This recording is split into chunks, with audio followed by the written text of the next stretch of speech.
नमस्कार साथियों, मैं मुकुल स्वागत करता हूं आपका टारगेट यूपीएसएससी में। तो आज सेट नंबर 5 के हम लोग उत्तराखंड देखने वाले हैं। शुरुआत करेंगे क्वेश्चन नंबर 20 से। तो थोड़ा सा पहले आपके कंप्यूटर के क्वेश्चन है, दो चार इन चीज को निपटा लेते हैं। पहला कंप्यूटर का क्वेश्चन हम पे टॉम कैट क्या है। तो टॉम कैट क्या है, तो टॉम कैट यार देखो, जिसको पता होगा, जिसको थोड़ा सा देखी होगी सुनी होगी कंप्यूटर, तो उसने देख के वेब सर्वर कर दिया होगा, जो कि इसका सही उत्तर है। ठीक है, अब इसमें याद करने ऐसी कुछ नहीं है, मतलब कि टॉम कैट अगर वेब सर्वर है तो है भाई। ब्राउजर की बात करेंगे तो ब्राउजर आपको पता ही है, बार बार बता चुका हूं, जैसे कि गूगल क्रोम आपके फोन में चलता है। ठीक है, गूगल क्रोम वेब ब्राउजर हो गया, साथ ही साथ आपका ओपेरा आपने चलाया है फोन में। ठीक है, इसके अलावा आपने क्या चलाया भाई, सफारी आता है। ठीक है, सफारी भी वेब ब्राउजर होता है। इसके अलावा हमने क्या देखा है, पहले से यूसी ब्राउजर चलाते थे। इसके अलावा आपने देखा है ऑपरेटिंग सिस्टम, कल ही बताया था आपको, जैसे कि एंड्रॉइड हो गया या फिर विंडोज हो गया, ये सब क्या होते हैं, ऑपरेटिंग सिस्टम होते हैं। नेक्स्ट क्वेश्चन आपका है क्वेश्चन नंबर 21। एसक्यूएल का तात्पर्य क्या है। तो एसक्यूएल का तात्पर्य क्या है आपको बताना था। यहाँ पर एसक्यूएल यानी structured query language, option B आपका यहाँ पर सही हो जाएगा। ठीक है, तो अच्छा फुल फॉर्म है भाई, इस टाइप का प्रश्न आपको देखने को मिल सकता है। एसक्यूएल का फुल फॉर्म क्या होता है, स्ट्रक्चर्ड क्वेरी लैंग्वेज। हमेशा से बोला है, देखिए अगर आप इंग्लिश में याद करोगे ना तो थोड़ा सा चीजें रिलेट होकर चलती हैं। अगर यहाँ पर हिंदी में लिखा होगा तो आप खुद ही उलझ जाते हो उस चीज में। तो इस चीज को इंग्लिश में पढ़ने की कोशिश करना कंप्यूटर। एसक्यूएल यानी स्ट्रक्चर क्वेरी लैंग्वेज। आगे चलेंगे हम लोग नेक्स्ट क्वेश्चन की ओर। क्वेश्चन नंबर 23 हमारे पास है। डाटा लिंक के स्तर पर त्रुटि का पता लगाने के लिए प्रयुक्त होता है। तो डाटा लिंक के स्तर पर त्रुटि का पता लगाने के लिए किसका प्रयोग होता है भाई, सामान्यीकरण या फिर निरर्थक घटना चक्र कोड या होमिंग कोड या बिट भराव। ये क्वेश्चन ना आपका भाई, ये पूछा था शायद मेरे ख्याल से पीसीएस 2006 का प्रश्न है, उत्तराखंड के ही। तो उत्तराखंड में आपको पता है भाई, कंप्यूटर के क्वेश्चन जो होते हैं डिक्टो रिपीट हो जाते हैं। अच्छा क्वेश्चन है, नोट करके चलिएगा। डाटा लिंक के स्तर पर त्रुटि को पता लगाने में प्रयुक्त होता है। तो कौन सा होता है भाई, यहाँ पर इसे कहते हैं निरर्थक घटना चक्र कोड। ऑप्शन सी आपका सही, बी सही हो जाएगा। ठीक है, यानी अगर मैं इंग्लिश में बात करूं तो इसका क्या हो जाएगा, साइक्लिंग।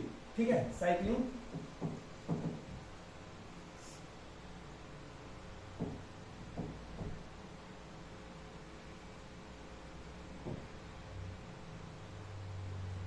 ठीक है, तो इस चीज को इंग्लिश में भी लिख लीजिएगा भाई। ठीक है, इस चीज को इंग्लिश में लिख लेना ताकि जो इंग्लिश वाले हैं इस चीज को देखकर समझ पाए। तो अच्छा क्वेश्चन है। आगे चलेंगे हम क्वेश्चन नंबर 23 की ओर। कंप्यूटर में 8 बिट्स के द्वारा कितने तरह के चिन्ह प्रदर्शित किए जाते हैं। अब यहाँ पर आपको पता था, हाल ही के एग्जाम में आपका क्वेश्चन आया था कि एक 8 बिट्स में कितने बराबर होता है। तो 4 निब्बल के बराबर 1 बिट होता है भाई। ठीक है, 1 बिट में 4 निब्बल होता है, हाफ निब्बल के बराबर होता है। इसी प्रकार से यहाँ पर है क्वेश्चन की कंप्यूटर के 8 बिट्स के द्वारा किस तरह के चिन्ह प्रदर्शित किए जा सकते हैं। तो 8 बिट्स के द्वारा भाई जो चिन्ह प्रदर्शित किए जाते हैं, ऑप्शन बी आपका सही हो जाएगा यहाँ पर। ठीक है, ऑप्शन बी यहाँ पर सही हो जाएगा। 256 आंसर इसका। ये भी रिपीटेड क्वेश्चन है, तो 2000, ये भी 2006 का ही था पीसीएस का क्वेश्चन। तो ये सारे क्वेश्चन भाई वहीं के हैं जो रिपीटेड है। कंप्यूटर में बिट्स के द्वारा किन चिन्हों को प्रदर्शित किए जाते हैं, तो 256 डायरेक्ट फैक्चुअल क्वेश्चन है। अब इनमें कोई ऐसी ट्रिक नहीं है समझाने वाली। इंटरनेट का जनक किसे माना जाता है। ठीक है, तो इंटरनेट का जनक किसे माना जाता है, अच्छा क्वेश्चन है, थोड़ा ट्रिक के साथ पढ़ेंगे। इंटरनेट पर आप क्या करते हो, सर्फिंग करते हो ना। जब हम बोलते हैं इंटरनेट चल रहा है तो सर्फिंग करते हैं ना, तो सर्फिंग से सर्फ याद रख सकते हो, विंड सर्फ। ऑप्शन डी सही हो जाएगा। इंटरनेट जब चलाते हैं तो विंड सर्फ। ठीक है, सर्फ यानी हम क्या करते हैं, सर्च करते हैं। सर्फ सर्च कुछ इस तरीके से रिलेट कर सकते हो। इंटरनेट के जनक कौन हो जाएंगे, विंड सर्फ हो जाएंगे। ऑप्शन डी आपका बिल्कुल सही है। ठीक है, इसके अलावा आगे चलेंगे हम लोग क्वेश्चन नंबर 25 की ओर। अब क्वेश्चन नंबर हमारे उत्तराखंड के शुरू हो गए। ठीक है, तो सोल्यूशन उत्तराखंड का शुरू हो गया है भाई। अब यहाँ पर बात कर रहा है, राष्ट्रीय अभ्यारण्य हेतु ऑनलाइन प्रवेश परमिट जारी करने के लिए सिंगल विंडो सिस्टम पद्धति शुरू किया गया। तो राष्ट्रीय अभ्यारण्य हेतु ऑनलाइन प्रवेश परमिट करने के लिए आपने सुना होगा, पीछे बहुत चर्चाओं में रहा था भाई, ऑनलाइन परमिट जारी करेगा। ठीक है, ऑनलाइन परमिट जारी करेगा, ये वाला जो चर्चा में रहा था, काफी ज्यादा रहा था। कौन, Gangotri national park. Option C आपका सही हो जाएगा। गंगोत्री नेशनल पार्क बताया जा रहा था बीच में पथिक नाम से। ठीक है, किस नाम से, कभी ये पूछ लेगा पथिक क्या है। तो पथिक क्या है भाई, पथिक एक सिंगल विंडो सिस्टम है। ठीक है, इसके थ्रू क्या होता है, राजा जी राष्ट्रीय अभ्यारण्य जो आपका उत्तरकाशी में स्थित है, वहां पर आपको ऑनलाइन जाने के लिए परमिट मिलता है, यानी ऑनलाइन कार्ड मिलेगा आपको जाने के लिए। आप जाते नहीं कहीं पर, हम ऑनलाइन टिकट बुक कराते हैं। इसी तरीके से गंगोत्री नेशनल पार्क उत्तरकाशी का हो जाएगा। ठीक है, अब मैं यहाँ पर गंगोत्री नेशनल पार्क की बात करूं तो इसके बारे में आपको पता ही है, 1989 में स्थापना होती है। ठीक है, क्षेत्रफल सबसे बड़ा क्षेत्र में आकार में गंगोत्री राष्ट्रीय उद्यान है, 2390 इसका क्षेत्रफल हो जाएगा। ठीक है, तो सबसे बड़ा राष्ट्रीय उद्यान कौन सा है, गंगोत्री राष्ट्रीय उद्यान है और इसका क्षेत्रफल कितना है 2390 इसका क्षेत्रफल हो जाएगा। इसके अलावा आपको पता है भाई कॉर्बेट नेशनल पार्क 1936 में, ठीक है 1936 में है, कहां पर ये हो जाएगा आपका पौड़ी प्लस देहरादून में, ठीक है सॉरी पौड़ी प्लस नैनीताल में हो जाएगा कॉर्बेट नेशनल पार्क आपका। राजाजी नेशनल पार्क दिल्ली बताता हूँ, ठीक है 1983 का हो जाएगा, कहां पर PHD पौड़ी हरिद्वार देहरादून के अंदर स्थित हो जाएगा राजाजी नेशनल पार्क। इसके अलावा आपका जो नंदा देवी नेशनल पार्क है भाई, ठीक है नंदा देवी नेशनल पार्क की अगर मैं बात करूं 1982 में इसकी स्थापना होती है, ठीक है 1982 में नंदा देवी नेशनल पार्क की स्थापना होती है, तो नोट कर लीजिएगा इंपॉर्टेंट है, ठीक है। आगे चलेंगे हम नेक्स्ट क्वेश्चन की ओर। क्वेश्चन नंबर 26 आपके पास है, उत्तराखंड राज्य में नगरीय स्वायत्त प्रणाली की शुरुआत हुई। तो फैक्चुअल क्वेश्चन है भाई, उत्तराखंड राज्य में नगरीय स्वायत्त शासन प्रणाली, अच्छा क्वेश्चन है, नगरीय स्वायत्त प्रणाली की शुरुआत कब हुई थी उत्तराखंड में, तो ये हुई थी भाई ऑप्शन सी, ठीक है आपका सही हो जाएगा, ऑप्शन सी यहाँ पर सही हो जाएगा, ठीक है नगरीय स्वायत्त प्रणाली। एक मिनट मुझे चेक करना पड़ेगा, नगरीय स्वायत्त शासन प्रणाली की शुरुआत कब हुई थी, तो फैक्चुअल क्वेश्चन है डायरेक्ट, ठीक है 1916 इसका आंसर आता है। तो उत्तराखंड में जो नगरीय स्वायत्त प्रणाली, ठीक है कब शासन प्रणाली कब शुरू हुई थी 1916 में हुई थी, ये चीज इंपॉर्टेंट है, नोट करके चल सकते हैं। नेक्स्ट क्वेश्चन आपके पास है भाई, इसके बाद क्वेश्चन नंबर 27, भोटिया जनजाति का ग्रीष्मकालीन आवास कहलाता है। भोटिया जनजाति भाई मैंने परसों आपको बताया था भोटिया जनजाति के बारे में, एक अर्धघुमंतु जनजाति, मैंने मना कर दिया था लेकिन भोटिया को ही कहा जाता है, ठीक है। महाहिमालय की जो जनजाति है कौन सी है, भोटिया जनजाति, जो महाहिमालय पर निवास करती है, अर्धघुमंतु जनजाति है। इसके ग्रीष्मकालीन आवास, ठीक है दो आवास बताए थे, इसके ग्रीष्म प्लस इसका शीतकालीन आवास, दो टाइप के आवास होते हैं भाई, ठीक है। ग्रीष्मकालीन आवास को क्या कहा जाता है, क्वेश्चन आपके पास है, तो ग्रीष्मकालीन आवास को क्या कहा जाता है, ऑप्शन सी सही हो जाएगा मैथ, ठीक है मैथ कहा जाता है। मैथ शब्द का मतलब बताया था, कुमाऊं में मैथ कहा जाता है माइके को, ठीक है इस चीज को भी नोट कर सकते हैं। ग्रीष्मकालीन मैथ हो जाएगा, और जो आपका ऑप्शन बी है, ठीक है गुंडा या मुंसा, ऑप्शन सी और डी ये आपके शीतकालीन आवास हो जाएंगे, ठीक है। गुंडा या मुंसा क्या होता है, इनका शीतकालीन आवास होता है, और ग्रीष्मकालीन आवास क्या होता है भाई, ग्रीष्मकालीन आवास इनका हो जाता है मैथ। इसके अलावा दो तीन चीजें भोटिया जनजाति के बारे में पूछी जाती है आपसे, इंपॉर्टेंट चीजें हैं, ठीक है।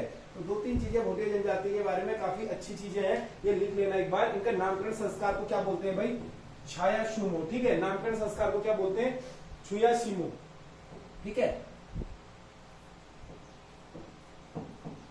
छाया शिमो बोलते हैं इनके नामकरण संस्कार को, भाई इस चीज को लिख लेना नामकरण, ठीक है नामकरण जो होता है ना भोटिया जनजाति में। इसके अलावा एक और होता है इनके उसमें भाई, इनके उसमें चूल्हे में प्रवेश को क्या बोलते हैं, मुलीन कोरमो, मुलीन कोरमो, मुलीन कोरमो, मुलीन कोरमो,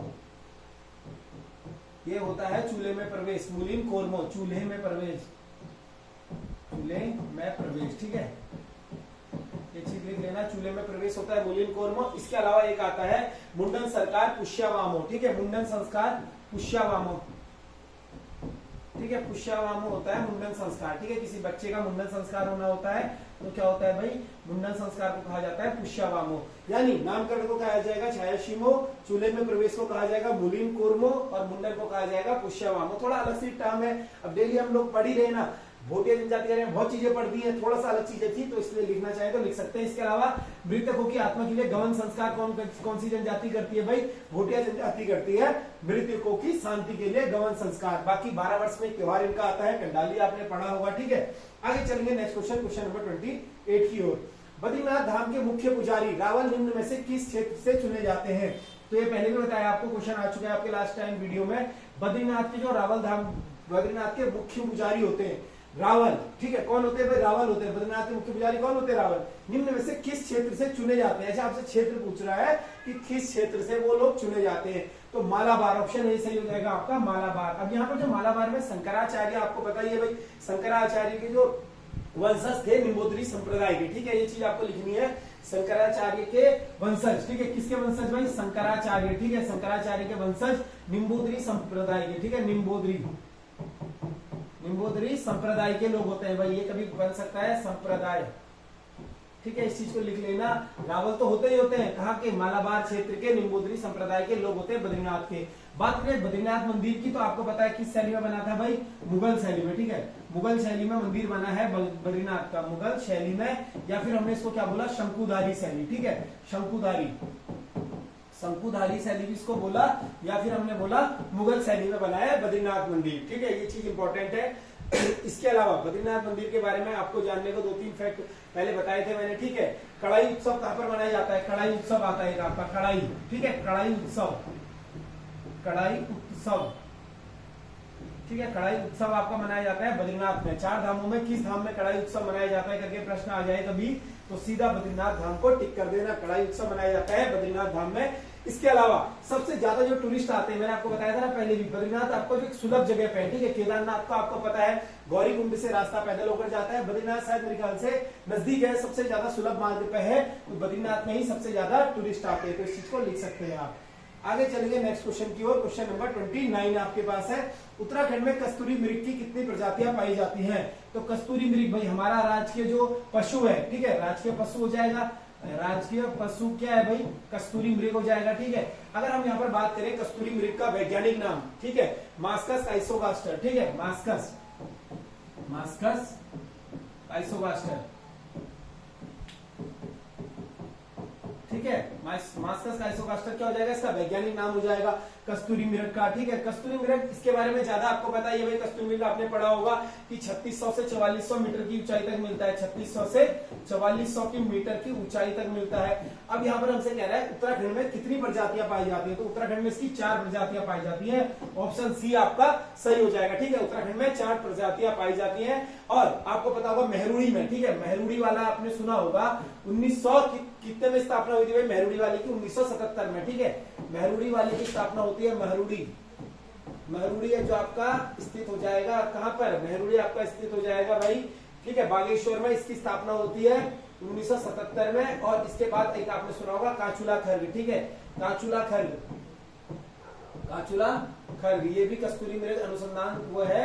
ये इसकी स्थापना कब होती है? चमोली में काचुला खर्ग की 1982 में। ठीक है, तो इन दोनों चीजों को लिख लीजिएगा क्योंकि यही चीजें इंपॉर्टेंट है, कंफ्यूज क्रिएट करती हैं। पूछ लेता है आपसे मेहरुड़ी की स्थापना कब हुई थी और आपके काचुला खर्ग की कब हुई थी? तो काचुला खर्ग की हुई थी भाई 1982, मेहरुड़ी 1977 में स्थापना होती है। ठीक है, इसके अलावा आप आगे चल सकते हैं नेक्स्ट क्वेश्चन की ओर। क्वेश्चन नंबर 30, टिहरी रियासत में राजधानी टिहरी से नरेंद्रनगर किस वक्त स्थानांतरित की गई? ठीक है, तो राजधानी टिहरी से, पहले तो मैंने आपको बताया था 1921 में क्या होता है भाई? नरेंद्र शाह नरेंद्रनगर की स्थापना करते हैं। ठीक है, जो नरेंद्र शाह नरेंद्रनगर की स्थापना करते हैं, इसके बाद क्या होता है 21 में ही ये जनगणना करवाते हैं, ये फैसला लेते हैं 25 में की राजधानी जो है टिहरी से अब ले जाई जाएगी नरेंद्रनगर। ठीक है, तो नरेंद्र शाह के समय की यह घटना है।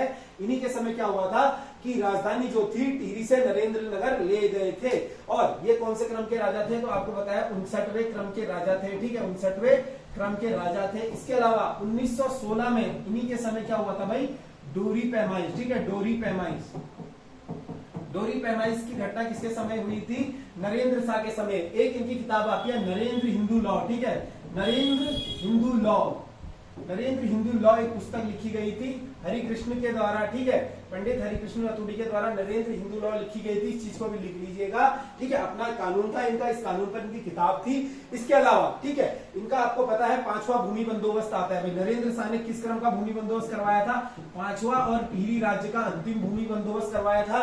कब करवाया था? 1924 में। ठीक है, 1924 में करवाया था भूमि बंदोबस्त। बाकी इनके बारे में हम कल देख चुके हैं। पंचायतों की स्थापना 1919, कृषि बैंक 1920। इसके अलावा ये क्या करते हैं? रेड क्रॉस सोसाइटी 1934 में करते हैं। नेक्स्ट क्वेश्चन देखेंगे, क्वेश्चन नंबर 31, चंद शासन में राजस्व एकत्रित करने का काम था। तो चंद शासन काल में जो राजस्व एकत्रित करता था भाई, कौन करता था? ठीक है, चंद शासन काल में राजस्व एकत्रित करने का कार्य था आपका प्रधान का। ठीक है, जो गांव का प्रधान होता था। इसी तरीके से हम सिमिलर देख चुके हैं ना, मौर्य वंश में कल हमने देखा था। तो कहीं ना कहीं जो पहले से आपका राजस्व या जो राजस्व कलेक्ट करने का कार्य होता था प्रधान का होता था। ठीक है, और ये वंशानुगत पद होता था। प्रधान जो होता था उसका बेटा भी प्रधान होगा, उसके आने वाले सपुत्र भी प्रधान होंगे, तो ये वंशानुगत पद होता था। इसके बाद आपके है कैनी। ठीक है, गुलाम या खेती पर जो काम करते थे, कैनी किसको कहा जाता था? ये गुलाम होते थे। ठीक है, गुलाम जो नहीं होते खेती में काम करने वाले गुलाम, आपके बंधुआ टाइप एक टाइप से। ठीक है, जो खेत पर काम करते थे, इस चीज को लिख लीजिएगा, खेत पर काम और गुलाम होते थे ये लोग। इसके अलावा थातवान क्या होते थे? थातवान जो जमीन के मालिक होते थे। ठीक है, थात बोलते नहीं, तू ही खा रहा है इसकी थात, तो थातवान होते थे जमीन के मालिक। ठीक है, जमीन के मालिक, जमीन के मालिकों को बोला गया थातवान। ठीक है, जमीन के मालिकों को बोला गया भाई, खाकवान बोला गया जमीन के मालिकों को। इसके अलावा खाईकर, एक आता है खाईकर कौन थे, ठीक है, खाईकर, ये होते थे भाई खाईकर किसान, ठीक है, किसानों को बोला जाता था खाईकर, बोला जाता था किसानों को, ठीक है, इस चीज को नोट करके लिख सकते हैं आप लोग। नेक्स्ट क्वेश्चन हम लोग देखेंगे, क्वेश्चन नंबर 32, ठीक है, क्वेश्चन नंबर 32 हमारे पास है, पहला यूरोपियन यात्री कौन है जो जहांगीर के शासन काल में हरिद्वार आया? तो यूरोपियन यात्री है, और कौन है जो जहांगीर के शासन काल में हरिद्वार आया? तो आपको पता है भाई, जहांगीर के शासन काल में हमने पढ़ा है क्या होता है, टॉम कॉटराय हरिद्वार आता है, ठीक है, ऑप्शन सी सही हो जाएगा, जहांगीर के शासनकाल। क्वेश्चन ऐसे भी बन सकता है कि जहांगीर के शासनकाल में कौन आया था, ठीक है, तो यही आया था भाई टॉम कॉटराय। और ये कब आया था, ठीक है, आपको पता होगा 1608 में ये यहाँ पर आता है, ठीक है, 1608 में ये आता है यहाँ पर हरिद्वार में, जहांगीर के काल में टॉम कॉटराय, ठीक है। इसके अलावा जहांगीर खुद हरिद्वार कब आया था, जहांगीर ने भी बताते हरिद्वार आया था, तो जहांगीर शायद संभवतः हरिद्वार जो जहांगीर आया था ये 1620 के आसपास आया था, ठीक है, तो 1620 में कौन आया था भाई हरिद्वार, जहांगीर हरिद्वार 1620 में आया था। और इसके अलावा, ठीक है, ह्वेनसांग, आपको ऑप्शन ए दिख रहा होगा, ह्वेनसांग हरिद्वार कब आया था, 634 ईस्वी में, ठीक है, तो 634 ईस्वी में आया था। यहाँ इसने गंगा को क्या कहकर संबोधित करा था भाई, गंगा को क्या कहता है, महाभद्रा, ठीक है, गंगा को महाभद्रा कहता है। और हरिद्वार को भी आपको पता है, हरिद्वार को क्या कहता है भाई, ये मोयोलू, ठीक है, मोयूलू,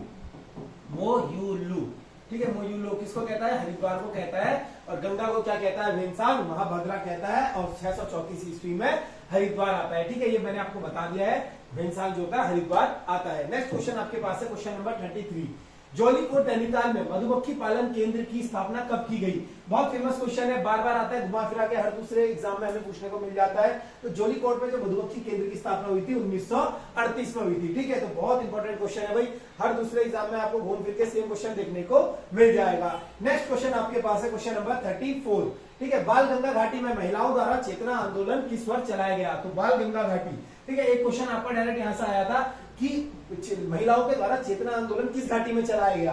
तो इस क्वेश्चन को थोड़ा सा मॉडर्नाइज करके आपके लिए सामने है कि बाल गंगा घाटी में किसके द्वारा चलाया गया, महिलाओं के द्वारा चेतना आंदोलन चलाया गया 1983 में, ठीक है, ऑप्शन बी सी आपके सही हो जाएगा।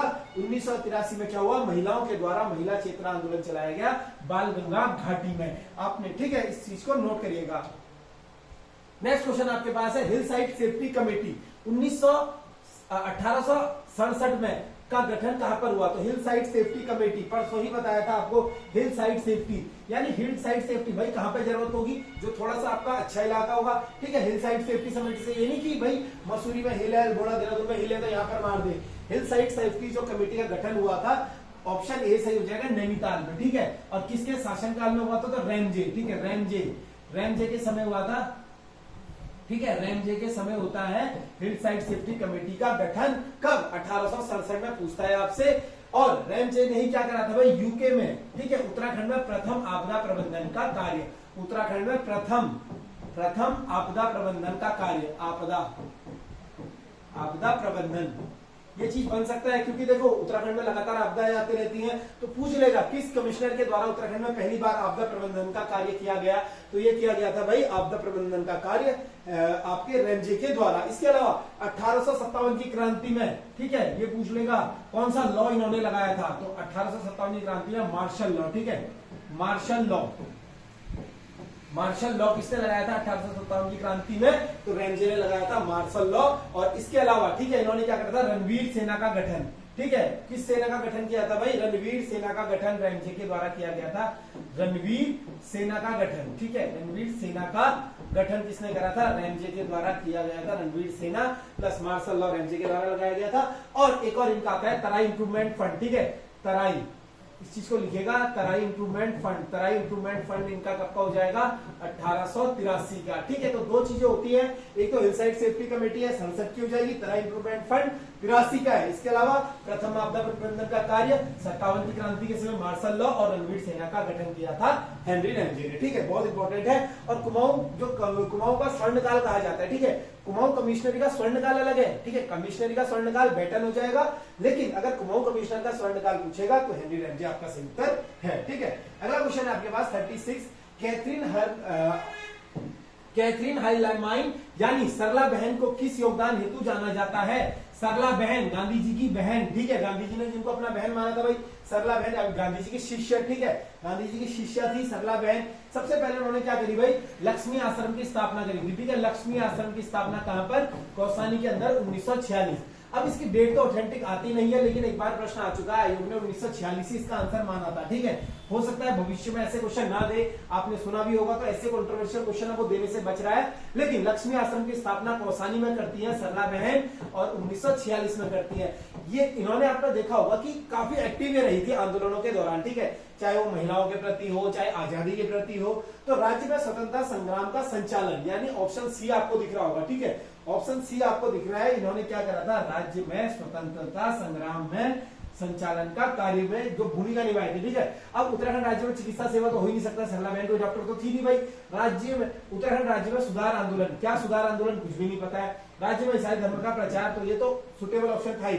जो आपका सी ऑप्शन है ये बहुत ज्यादा सुटेबल हो रहा है कि राज्य में स्वतंत्रता संग्राम में इन्होंने क्या करा था, संचालन किया था। चाहे वो लक्ष्मी आश्रम खोलना हो, चाहे वो महिलाओं को शिक्षा देने के हो, सब कुछ इनके द्वारा किया गया था। 37वां क्वेश्चन है, महात्मा गांधी ने ऋषिकेश हरिद्वार की यात्रा कब की थी? भाई गांधी जी, ठीक है, गांधी जी ने अनासक्ति योग कहां से लिखा था, 1929 में आपको बताया था, बागेश्वर से लिखा था, ठीक है।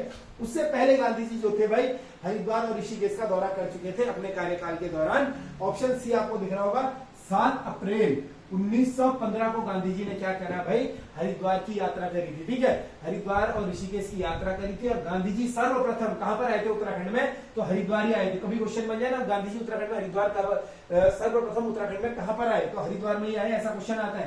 क्योंकि हमने सुना है 9 जनवरी को 1915 को तो गांधी जी खुद साउथ अफ्रीका से भारत आते हैं, ठीक है, तो जनवरी के बाद सीधा 2-3 महीने के बाद सीधा यहाँ पर आ जाते हैं हरिद्वार में। तो ये अच्छा क्वेश्चन है यहाँ पर कि गांधी जी ने ऋषिकेश हरिद्वार यात्रा कब की थी, 7 अप्रैल 1915। विद डेट आपको याद होनी चाहिए। देखिए गांधी जी राष्ट्रपिता हैं और ऐसे प्रश्न बन जाते हैं। अमूमन मैं डेट से बचता हूं बोलने के लिए कि याद करो, हर डेट याद करनी जरूरी नहीं है, पर 7 अप्रैल 1915 डेट को याद रखेगा। अप्रैल के माह में गांधी जी जो थे देहरादून और हरिद्वार और ऋषिकेश दौरे पर आए थे। नेक्स्ट क्वेश्चन आपके पास है, 1824 में उत्तराखंड में चाय की खेती का सुझाव देने वाला प्रथम व्यक्ति था। अब चाय का प्रथम सुझाव कब दिया गया, 1824, यानी 1824 की बात हो रही है तो किस कमिश्नर के टाइम पर हो रही है, ये हो रही है आपके विलियम ट्रेल, ठीक है, ट्रेल के समय की बात हो रही है, ये हो रही है ट्रेल के समय की बात। क्योंकि ट्रेल के, अच्छा क्वेश्चन क्या है, 1824 में उत्तराखंड में चाय की खेती का सुझाव देने वाला प्रथम व्यक्ति पूछ रहा है, ठीक है, ये तो कमिश्नर हो जाएंगे भाई। प्रथम व्यक्ति कौन था, आपने सुना होगा बिशप हेबर। बिशप हेबर ने क्या करा था, 1824 में यात्री बनकर आए थे यहाँ पर। थोड़ा इन्होंने क्या करा, चाय की खेती की संभावनाएं प्रकट की। संभावनाएं प्रकट करने के बाद इन्होंने बोला 1824 में यहाँ पर चाय की संभावनाएं प्रकट हो सकती है। उसके तत्पश्चात क्या होता है भाई, फॉकनर, ठीक है, उसके तत्पश्चात क्या होता है, चाय की खेती का प्रथम बगीचा, ठीक है। उसके बाद 1835 में, ठीक है, चाय की खेती का प्रथम बगीचा, चाय की खेती का प्रथम बगीचा, ठीक है, कौन लगाता है भाई प्रथम बगीचा, ये लगाते हैं डॉक्टर फॉकनर। हमने सुना भी है डॉक्टर फॉकनर के द्वारा,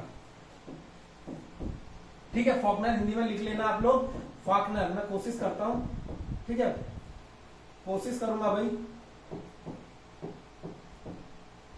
ठीक है, ये लिख लीजिएगा, ठीक है, डॉक्टर फॉकनर के द्वारा 1835 में चाय का प्रथम बागान लगाया गया था। ये चीज आपको नोट करनी है। कहां पर, ये पूछता है लक्ष्मेश्वर में, ठीक है, लक्ष्मेश्वर, ठीक है, लक्ष्मेश्वर में लगाया गया था चाय का प्रथम बागान डॉक्टर फॉकनर के द्वारा। इस चीज को नोट करना है, लक्ष्मेश्वर में चाय का बागान प्रथम लगाया गया था फॉकनर के द्वारा 1835 में। चाय की खेती की संभावना 1824 में किसने प्रकट की थी, बिशप हेबर ने की थी। इसके अलावा हवालबाग का आता है आपके पास, हवालबाग, ठीक है, हवालबाग का आता है आपके पास मेजर कार्बेट के द्वारा 1841 में, ठीक है, 1841 में किसके द्वारा, मेजर कार्बेट के द्वारा लगाया गया था हवालबाग का बाग। इसके अलावा आपने सुना होगा कि पौड़ी में भी लगाया था एक बार, पौड़ी में भी लगाया था, ठीक है, कैप्टन हडल्स्टन ने 1843 में, ठीक है, पौड़ी में कब लगाया गया, 1843 में पौड़ी में। और किसने लगाया था भाई, कैप्टन हडल्स्टन ने, ठीक है, कैप्टन हडल्स्टन ने, लिख लीजिएगा नोट कर 1843 में। और कोलागिर या देहरादून में किसने लगाया था, देहरादून या कौलगिर में, ठीक है, देहरादून या कौलगिर में किसने लगाया था, ये लगाया था देहरादून और कौलगिर में आपके जोशी सेन ने, ठीक है, डॉक्टर जोशी सेन, ठीक है, जोशी सेन ने लगाया था देहरादून में। और कब लगाया था, 1844 में। देखिए ये क्वेश्चन ना पूछ सकता है, वैसे तो अब इतिहास और इतना पूछेगा नहीं यहाँ तक लगता है, लेकिन आपको पता होना चाहिए हवालबाग में 1841 मेजर कार्बेट ने, ठीक है, कैप्टन हर्डलिस्टर ने कहां पर लगाया, पौड़ी में 1843, देहरादून में कोलगीर में किसने लगाया भाई, जोशी सन ने 1844 में। क्वेश्चन नंबर 39 देखेंगे, ठीक है, 39 क्वेश्चन आपके पास है, किस फार्मूला के अंतर्गत उत्तराखंड को विशेष राज्य का दर्जा प्राप्त हुआ। अगर मैं बात करूं उत्तराखंड को विशेष राज्य का दर्जा 1 अप्रैल 2000, ठीक है, 1 अप्रैल 2000 को उत्तराखंड को क्या हुआ था भाई, विशेष राज्य का दर्जा प्राप्त हुआ था। उत्तराखंड को विशेष राज्य का दर्जा का प्राप्त हुआ था 1 अप्रैल 2000 को, ठीक है, लागू अलग से होता है, लेकिन यहाँ पर जो आपको दर्जा प्राप्त होता है 1 अप्रैल 2000 को उत्तराखंड को विशेष राज्य का दर्जा प्राप्त होता है। ये किया गया था, जो आपके किस फॉर्मूले के अंतर्गत आपसे पूछ रहा है, तो गॉडगिल फॉर्मूला हो जाएगा, ठीक है, गॉडगिल फार्मूला के अंतर्गत हो जाएगा, उत्तराखंड को विशेष राज्य का दर्जा दिया गया था।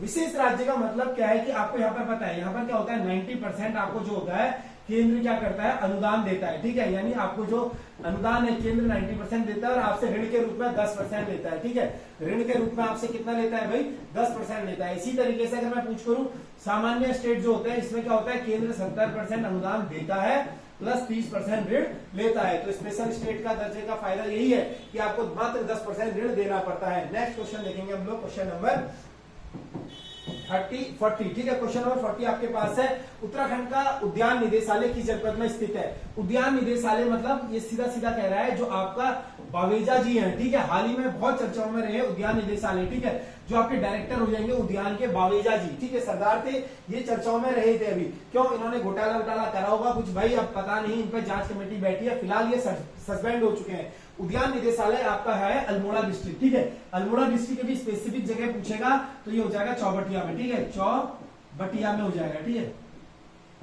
उद्यान निदेशालय आपका चौबटिया में हो जाएगा, अल्मोड़ा, या फिर कभी कभी चौबटिया रानीखेत अल्मोड़ा कुछ भी देगा।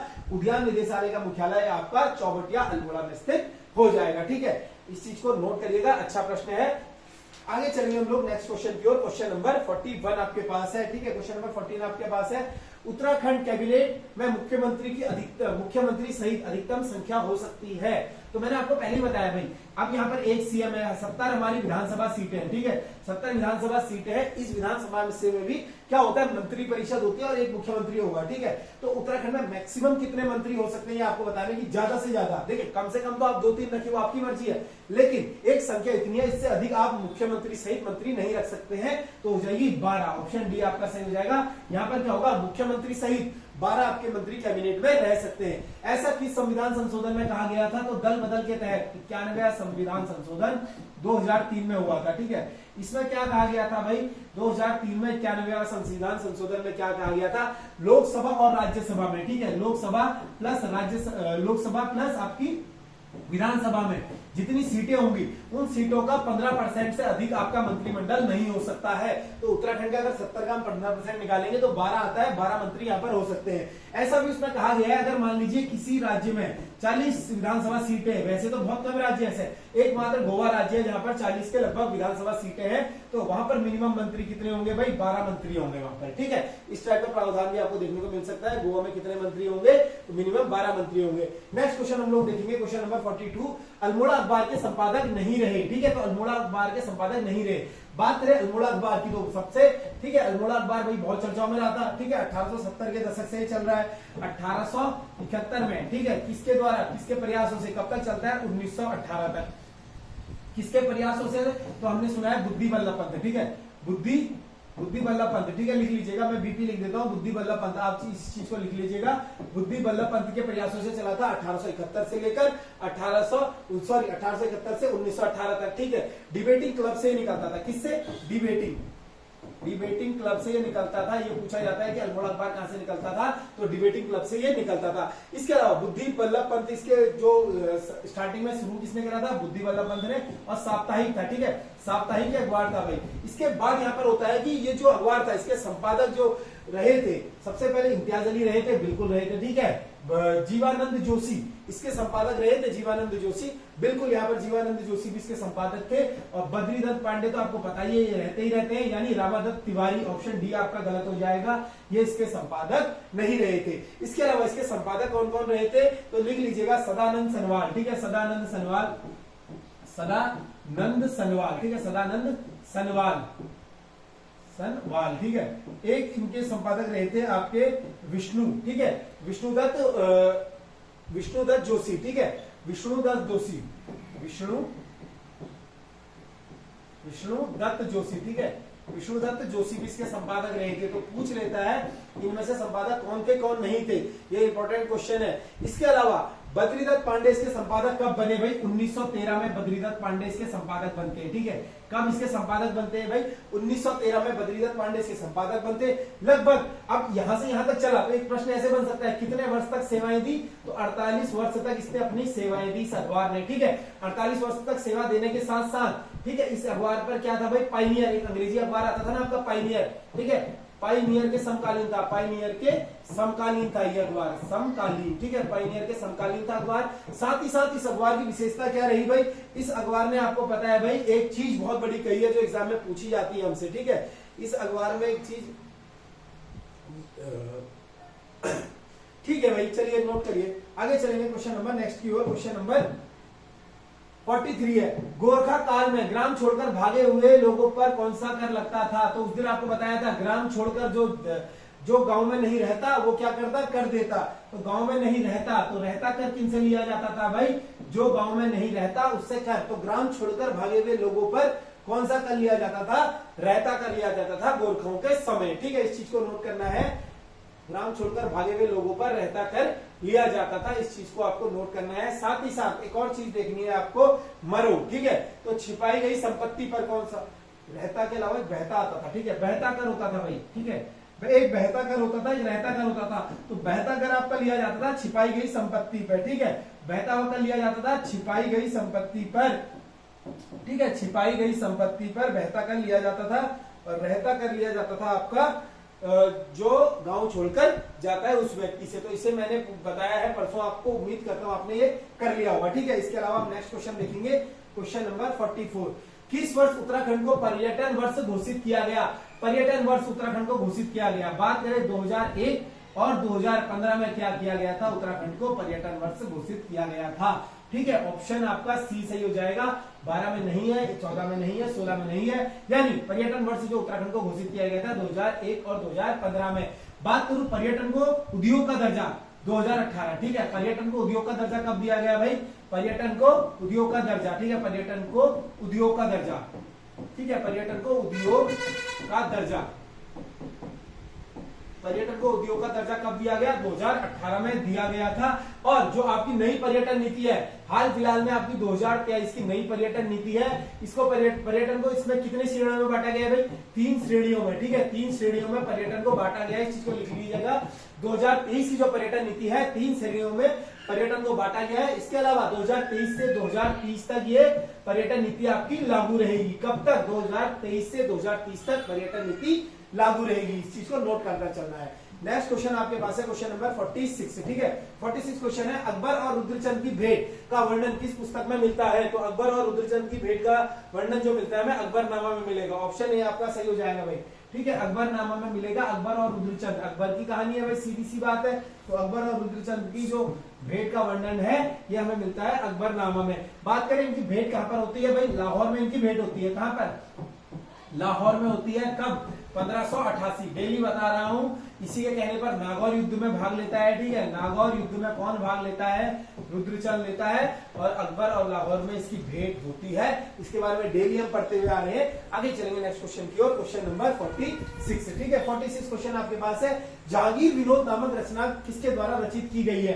तो जहांगीर विनोद नामक रचना किसके द्वारा रचित की गई है आपको बताना है। ऑप्शन बी आपको दिख रहा होगा, भरत कवि, ठीक है। तो भरत कवि के द्वारा की गई है भाई जहांगीर विनोद नामक की रचना। इसके अलावा भरत कवि एक इनका बहुत इंपॉर्टेंट आता है, मनोदय काव्य, ठीक है, मनोदय काव्य, मनोदय काव्य, ये किसके द्वारा लिखा गया है? मनोदय काव्य, ये भी लिखा गया है भरत कवि के द्वारा। इसके अलावा आपके जो सूरत कवि है, इन्होंने क्या लिखा है? सभासार ग्रंथ, ठीक है, सभासार ग्रंथ, सभासार ग्रंथ किसके द्वारा लिखा गया है? ये लिखा गया है सूरत कवि के द्वारा। इसके अलावा जटाधर मिश्र फतेह शाह कर्ण, ठीक है, फतेह शाह कर्ण किसके द्वारा लिखा गया है भाई? फतेह शाह कर्ण लिखा गया है जटाधर मिश्र के द्वारा, ठीक है। तो इंपॉर्टेंट है ये क्वेश्चन पूछे जाते हैं, भरत कवि के द्वारा, मनोदय काव्य और जहांगीर विनोद, ठीक है, भरत कवि, सूरत कवि के द्वारा सभासार ग्रंथ और जटाधर मिश्र के द्वारा फतेह शाह खंड लिखा गया है। ठीक है, आगे चलेंगे हम लोग नेक्स्ट क्वेश्चन की ओर। क्वेश्चन नंबर 47 आपके पास है, राज्य भर में भ्रमण करने वाली जगदी डोली यात्रा किस जनपद में होती है? तो राज्य भर में भ्रमण कौन सी यात्रा करती है भाई? जगदी डोली यात्रा। कभी क्वेश्चन आ जाए राज्य भर में भ्रमण करने वाली यात्रा कौन सी है? जगदी डोली यात्रा है। ये किस जनपद से होती है? तो किस जनपद से होती है जगदी डोली यात्रा? आपको बताना था टिहरी जनपद। ऑप्शन ए सही हो जाएगा, टिहरी जनपद से क्या होती है? डोली जगदी यात्रा होती है। इसके अलावा आपने सुना होगा उत्तरकाशी में, ठीक है, वारुणा पंचकोशी यात्रा, वारुणा, ठीक है, वारुणा पंचकोशी यात्रा, पंचकोशी यात्रा ये कहां पर होती है भाई? वारुणा पंचकोशी यात्रा ये होती है आपकी उत्तरकाशी में। इसके अलावा, ठीक है, इसके अलावा और आपने सुना होगा भाई चमोली में एक यात्रा होती है, ठीक है, नंदा देवी राजत यात्रा आपने सुना होगा, छोटी बड़ी चमोली जनपद में होती है। इसके अलावा आपने एक और सुना होगा कि वणी यात्रा, ठीक है, वणी यात्रा कहां पर होती है?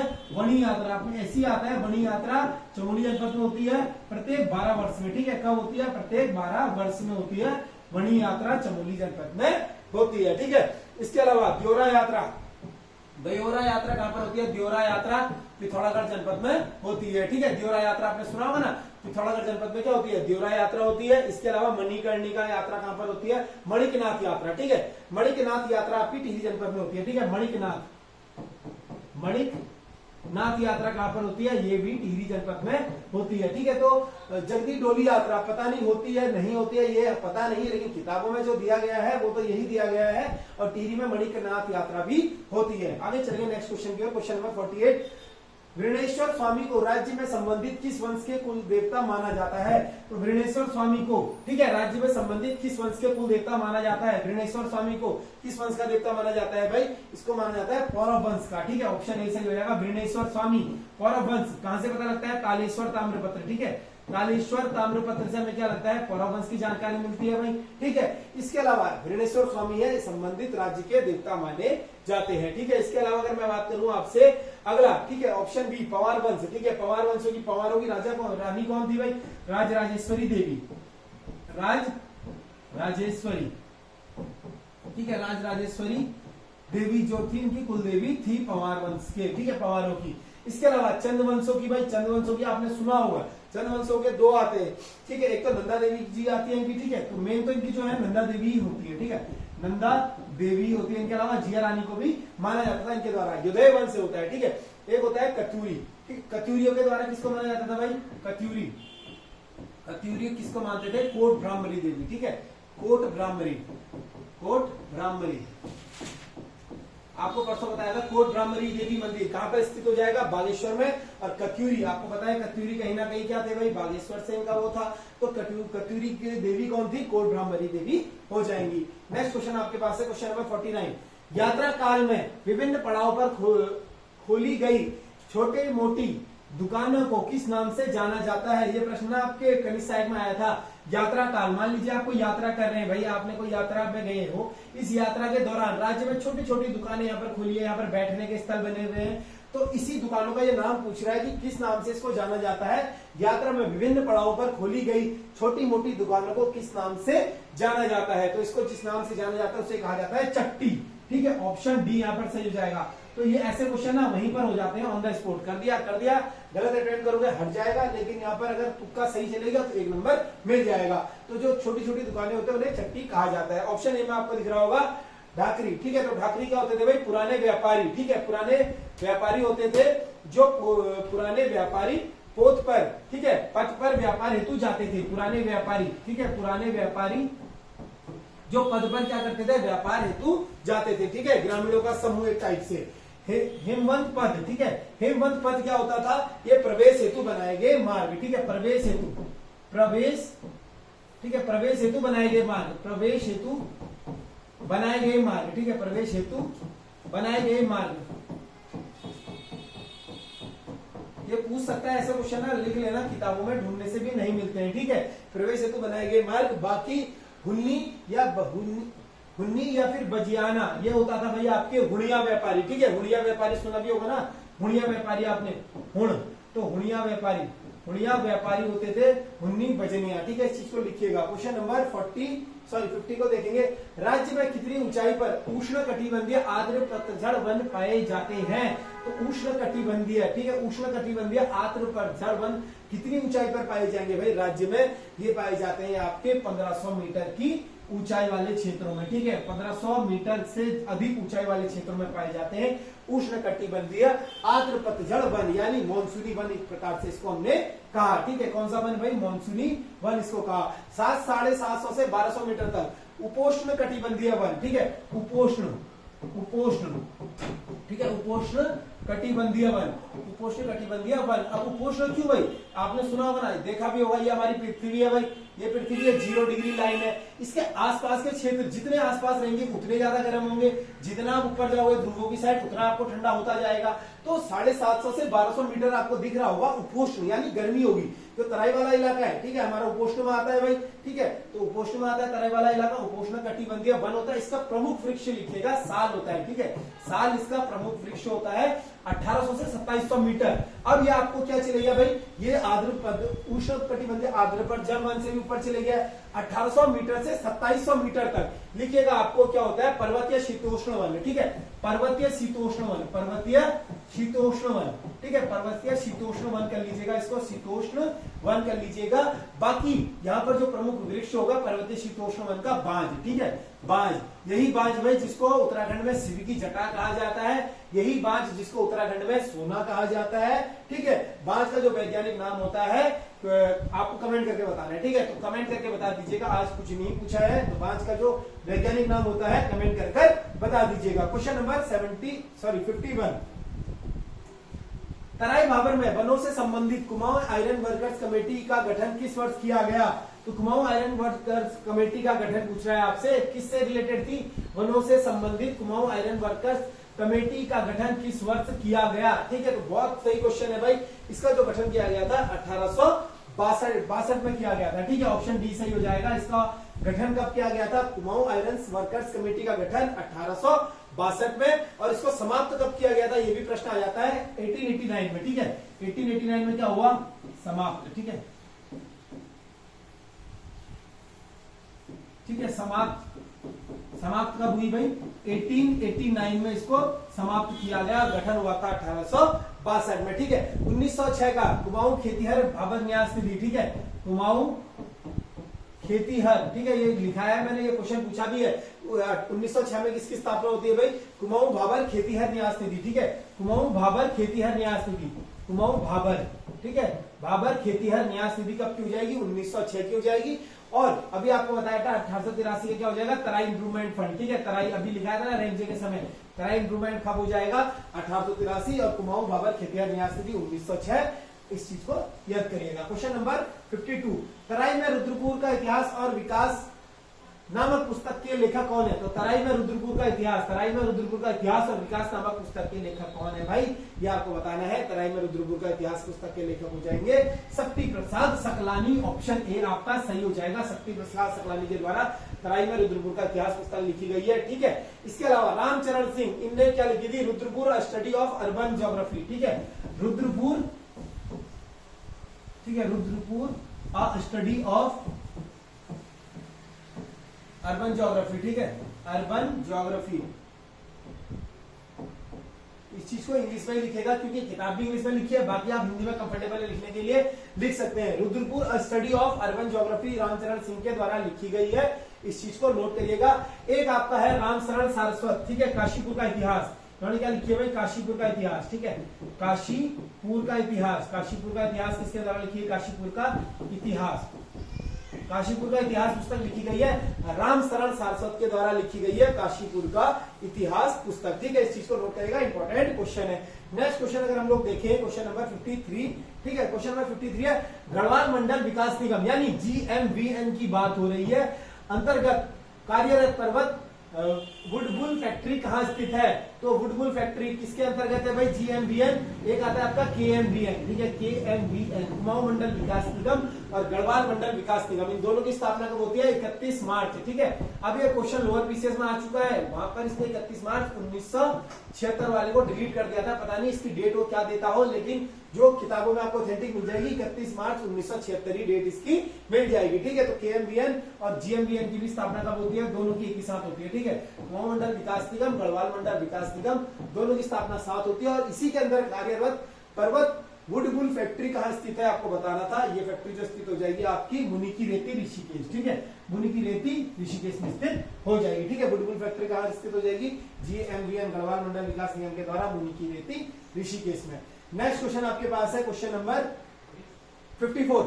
राज्य में होटल रोपवे साहसिक पर्यटन को किस वर्ष लघु उद्योग का दर्जा दिया गया? तो राज्य में क्या हुआ भाई? होटल रोपवे साहसिक पर्यटन को, एक तो आपको मैंने बताया 2018 में क्या हुआ?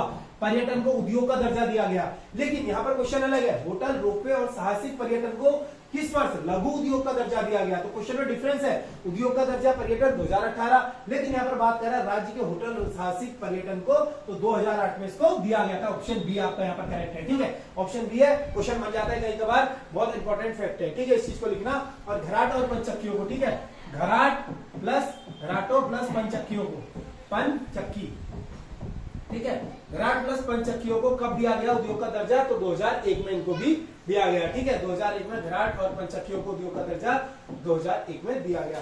नेक्स्ट क्वेश्चन आपके पास है भाई क्वेश्चन नंबर 55। नायक जाति सुधार हेतु किस वर्ष मेरठ में बद्री दत्त पांडे की अध्यक्षता में नायक वेश्याओं का सभा में आयोजन हुआ? ठीक है, तो बद्री दत्त पांडे करिएगा इस चीज को, बद्री दत्त पांडे की अध्यक्षता में नायक वेश्याओं का सभा आयोजन हुआ। किस वर्ष हुआ था भाई? नायक जाति। ठीक है, नायक जाति आपने सुना होगा, किसके समय उत्पन्न हुई थी नायक जाति? तो भारतीय चंद्र के समय उत्पन्न होती है। मैंने आपको पहले भी बताया है भाई ये क्वेश्चन। ठीक है, ये क्वेश्चन आपको पहले भी बताया है, भारतीय चंद्र के समय क्या होता है? नायक जाति की उत्पत्ति होती है।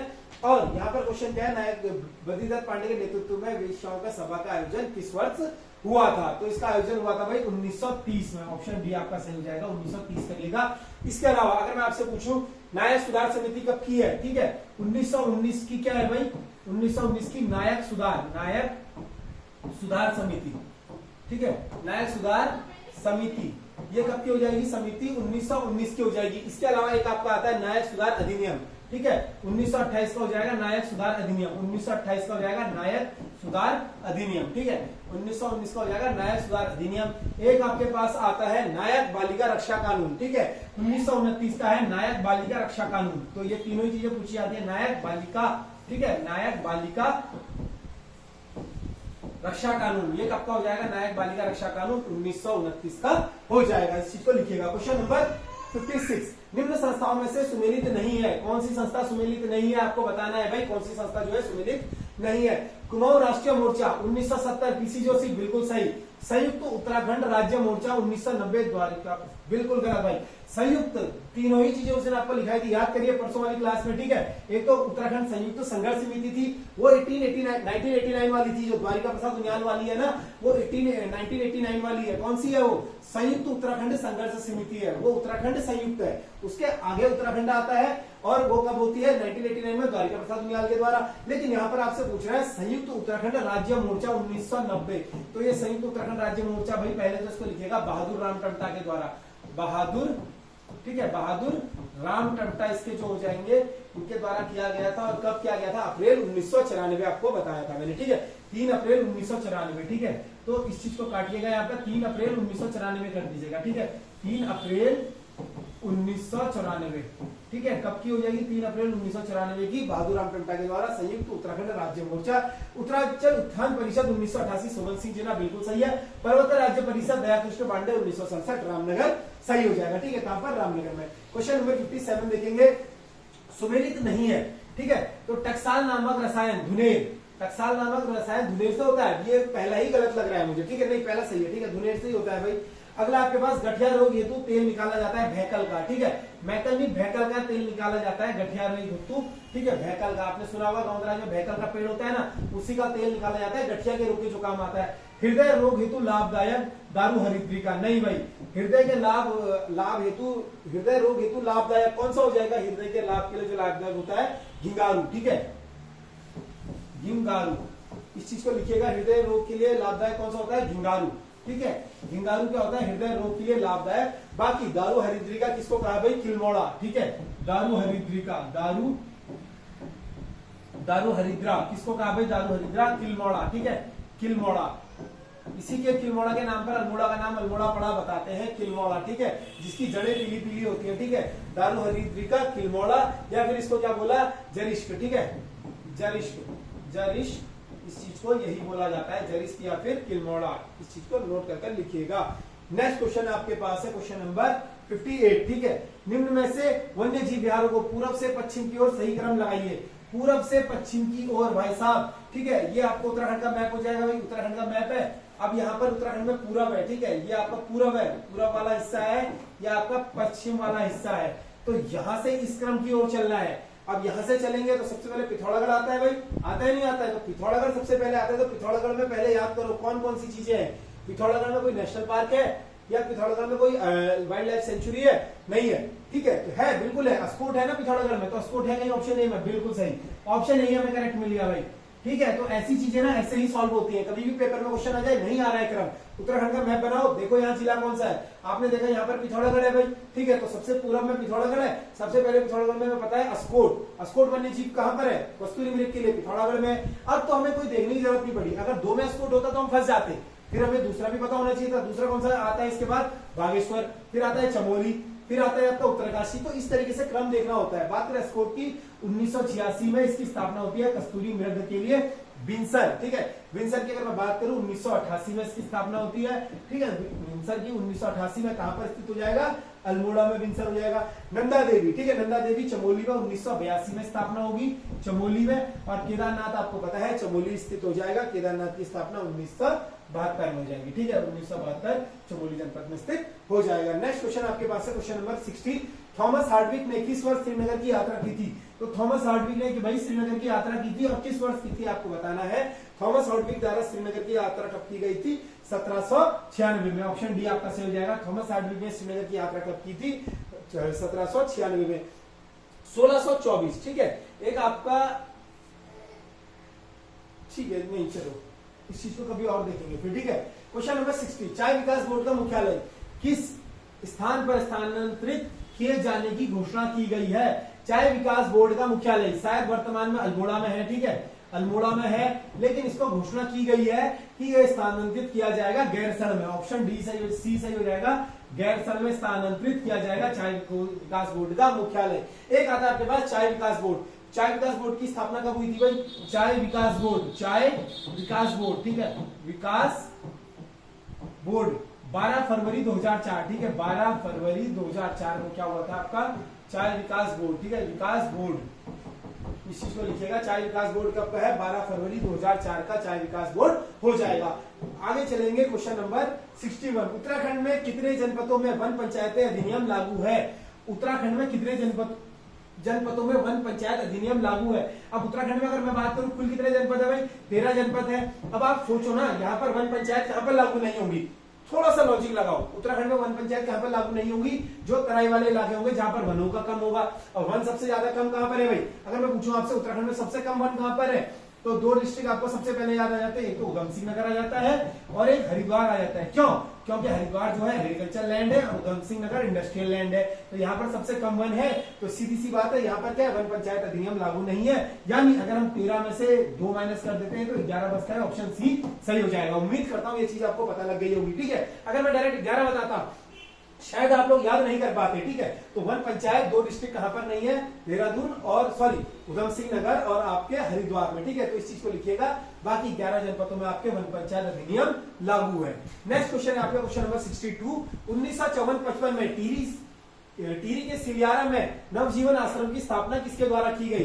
तो 1954 से 55 में टिहरी के सिलियारा में नवजीवन आश्रम की स्थापना। अब यहां से अगर आप देखोगे ना, मैंने आपको एक चीज पढ़ाई है, विद्यासागर नौटियाल, ये चीज तो आपने देखी होगी। 1978 में क्या था भाई, बाल विरोधी समिति के अध्यक्ष बनाए गए थे विद्यासागर नौटियाल, ठीक है, 1978 में। इनकी आत्मकथा कौन सी हो जाएगी, मोहन गाथा जाएगा, ये भी आपको पता है। अब option A Sunderlal Bahuguna, option B Vimla Nautiyal, या फिर ऑप्शन सी आपके पास है दोनों के द्वारा। तो इसका दोनों सही हो जाएगा भाई। ये आपके सुंदरलाल बहुगुणा जी और इनकी पत्नी, ठीक है, इनकी पत्नी का इंटरव्यू अगर आपको देखना है, विमला नौटियाल है, विमला बहुगुणा का शायद मेरे ख्याल से मे बी वो 12 मासा में डला हुआ है, आप उसको देख सकते हैं। 12 मासा एक चैनल है यूट्यूब पर, ठीक है, जो उत्तराखंड की बहुत अच्छा चैनल है भाई। जो उत्तराखंड की तैयारी कर रहा है उस हर एक छात्र को मेरा मानना यह है पर्सनली, उस छात्र को 12 मासा चैनल जरूर देखना चाहिए। राहुल कोटियाल भाई हैं, ठीक है, वो बहुत अच्छी मेहनत करते हैं भाई, उसको जरूर देखिएगा, वहां पर आपको इसकी अधिक जानकारी मिल जाती है। बाकी आपका विवेक है भाई, आपको इच्छा है, आप देखें ना देखें, थोड़ा सा अगर आपको जानना हो तो आप देख सकते हैं, ठीक है। तो इसका ऑप्शन सी सही हो जाएगा। नवज्योति आश्रम की स्थापना ये की गई थी विमला नौटियाल और उनके पति सुंदरलाल गौड़ा जी के द्वारा। क्वेश्चन 63 है, हाल ही में जारी स्टार्टअप ब्रेकिंग में उत्तराखंड की कौन सी श्रेणी में हासिल की? तो हाल ही में जारी, हाल ही नहीं, अब तो टाइम हो गया इस चीज को जारी हुए, लेकिन यहाँ पर जो स्टार्टअप ब्रेकिंग में उत्तराखंड को कौन सी श्रेणी में रखा गया? तो उत्तराखंड को रखा गया था भाई इसमें लीडर्स श्रेणी में, ठीक है।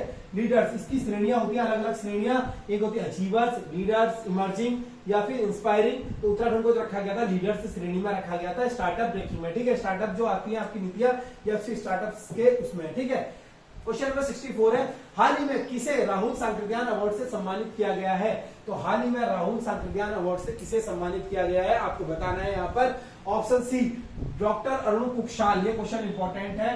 डॉक्टर अरुण कुक्षाल को क्या मिला? हाल ही में राहुल सांकृत्यायन अवार्ड मिला, ठीक है। राहुल सांकृत्यायन भाई बहुत बड़े लेखक है, आपको पता है, इस चीज को याद करिएगा। बाकी ये आपका उत्तराखंड का सॉल्यूशन है। इसके अलावा जो भी ऑनलाइन जुड़ना चाहता है हमारे से, ठीक है, लास्ट टाइम में आपको प्रैक्टिस सेट जरूर लगाने चाहिए भाई। जो लोग ये सोच रहे हैं ना कि लास्ट टाइम पे भाई कुछ थोड़ा सा चीजें छोड़ देते हैं, तो आपने अगर प्रैक्टिस सेट लिया है उसे जरूर लगाइए, ठीक है। ज्यादा से ज्यादा प्रैक्टिस सेट अटेम्प्ट करिए, बेसिक मिस्टेक से बचिए। बाकी अगर हमारे साथ जुड़ना हो तो दिए गए नंबर्स पे आप संपर्क कर सकते हैं। और वीडियो अच्छी लगी है, क्लास अच्छी लगी है तो लाइक जरूर करना। आप लोग लाइक नहीं करते हो, ठीक है, तो कमेंट और लाइक जरूर करिएगा। क्लास को देखने के लिए धन्यवाद। जल्द मुलाकात होगी अगली क्लास में।